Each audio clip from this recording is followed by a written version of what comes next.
Hi, Michel. Hi. You are often read as a philosopher of space.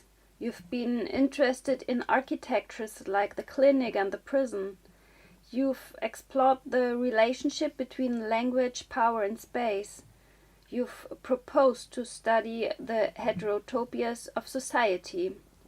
Today, I want to ask you what you have to say not about space, but about time.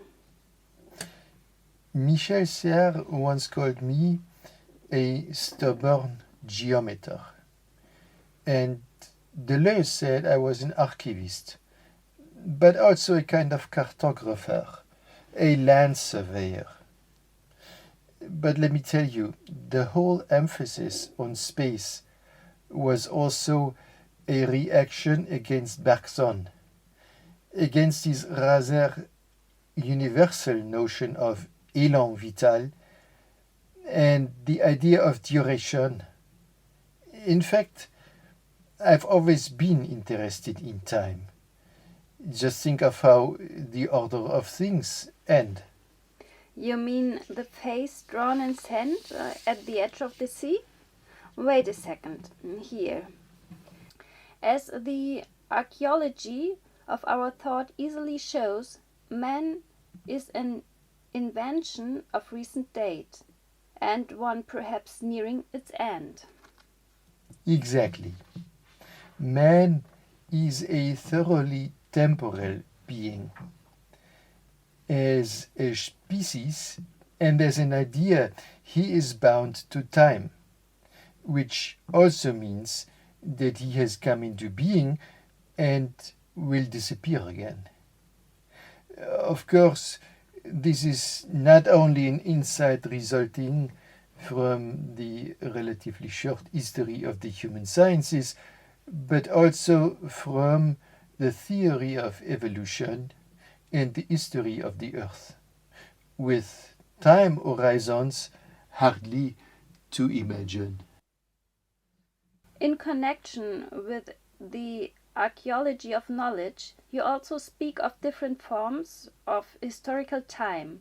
For example, when you say you are interested in setting aside the old forms of weak continuity through which one ordinarily attenuates the raw fact of change, tradition, influence, habits of thought, broad mental forms, constraints of the human mind, and stubbornly stressing instead the lively intensity of the difference. Exactly. The difference here is a temporal phenomenon, an interruption, a discontinuity, a moment after which everything is different, as, for example, the interruption of anthropocentric thinking. Certain forms of time would thus be a factor of subversion or resistance, but elsewhere you also speak of the power of time. You must mean discipline and punish, where I speak of the factory monastery and the breakdown of gestures and movements. There I claim that time penetrates the body and with it all the meticulous controls of power. Yes, but I'm also thinking of the associated lectures on the punitive society from 1973. There you address quite explicitly the parallel between the capitalist exploitation of working time and the prison system based on the deprivation of lifetime. Well, factories and prisons are similar. In both cases, the time of people's life is adapted and subjected to the time system of the production cycle.